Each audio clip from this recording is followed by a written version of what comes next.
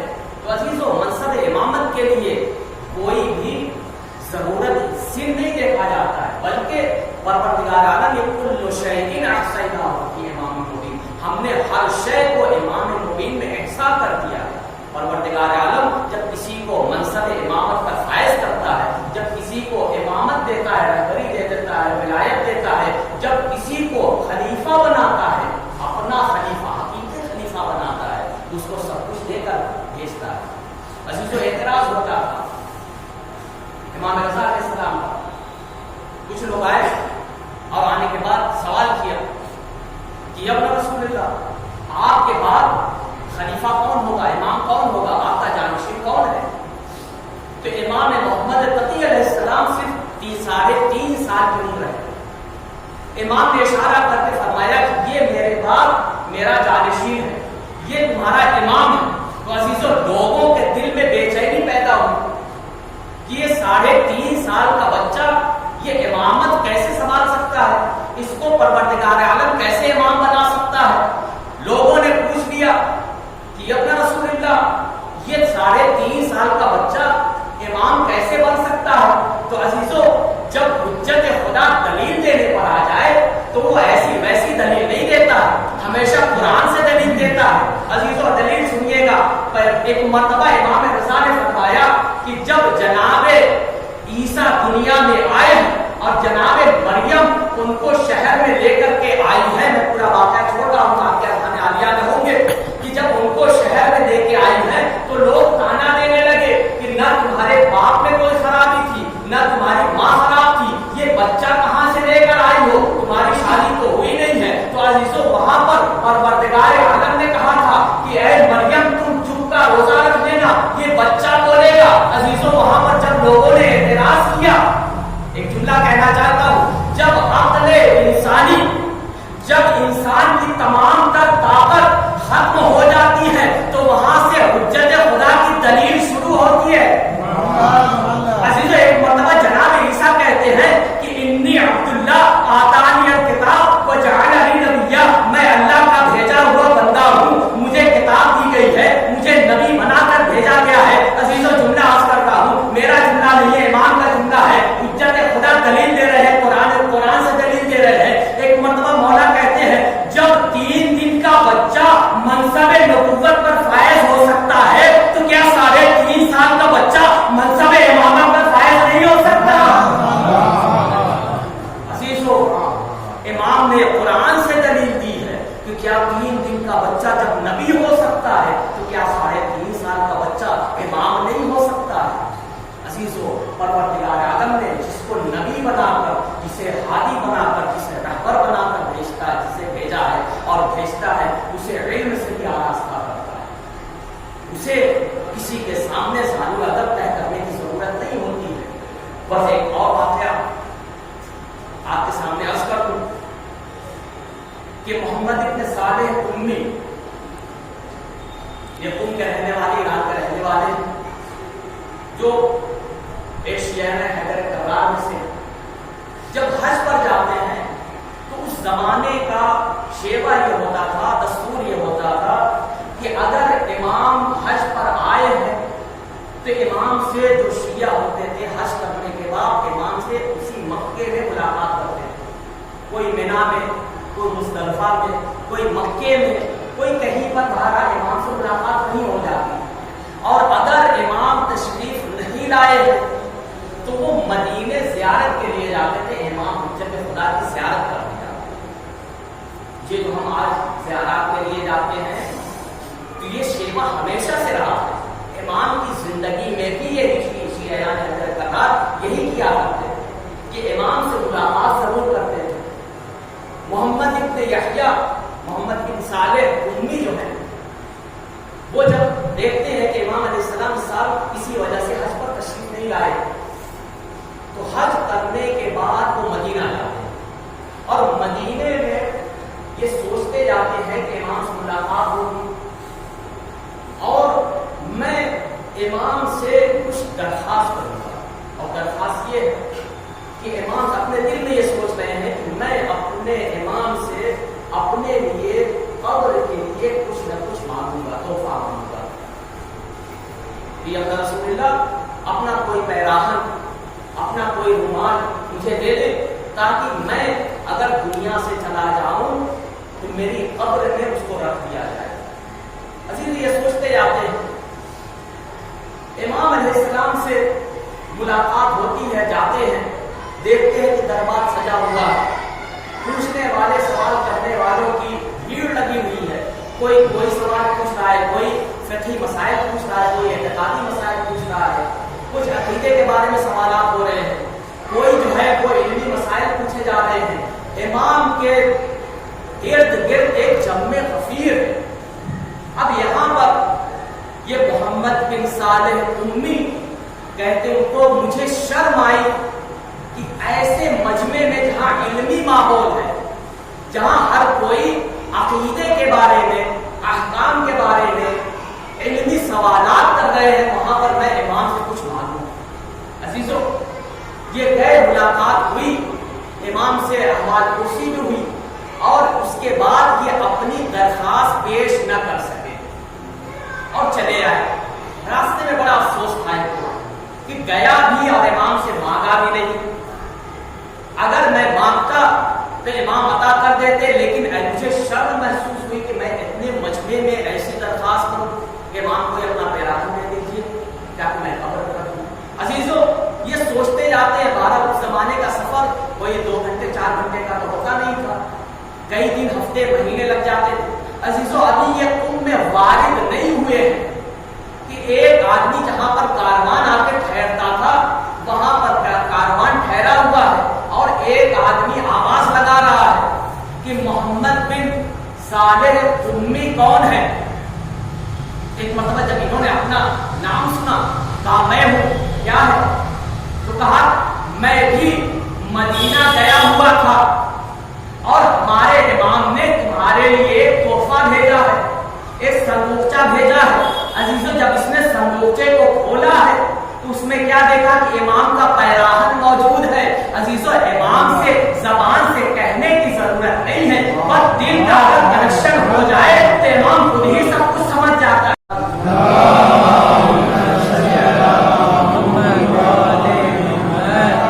بس امام سے ارتباط برقرار کرنے کی ضرورت ہے. اور عزیزو یہ اس سے کہانی نہیں ہے، آج بھی امام موجود ہے. آج بھی اگر ہمارے کوئی مسائل ہے اور اس کو حل کرنا چاہے تو وہی امام جو 11 امام کے پاس جو ہے موجود تھا، اس امام کے پاس بھی موجود. وقت نہیں ہے میں عرض کروں کتنے ایسے واقعات ہیں، علمی مسائل ہیں، مفلسی ہے، بیماری ہے، پریشانی ہے، لوگوں نے امام علیہ السلام سے متوسل ہو کے اپنی حاجت کو طلب کیا ہے، امام نے مدد کی ہے. یہ تو اس زمانے کے واقعات ہیں. ہمارا امام بھی آج ہمارا منتظر ہے. اسی وجہ سے زیادہ لاٹیا امام فرماتے ہیں کہ کیا تم یہ سمجھتے ہو کہ ہم تمہارے اعمال سے، تمہارے رفتار سے، تمہارے کام سے باخبر نہیں ہیں؟ تمہارے کام سے پہلے ہمیں خبر ہو جاتی ہے. یہ سارے اعمال ہمارا امام دیکھ رہا ہے. عزیزو ایک کیونکہ شب شہادت ہے اور بہرحال اس وقت کورونا کی مہاماری ہے، بیماری ہے، ہر جگہ پریشانی ہے، تو ائمہ علیہ السلام نے کچھ امام باب الحوائج کے نام سمجھے.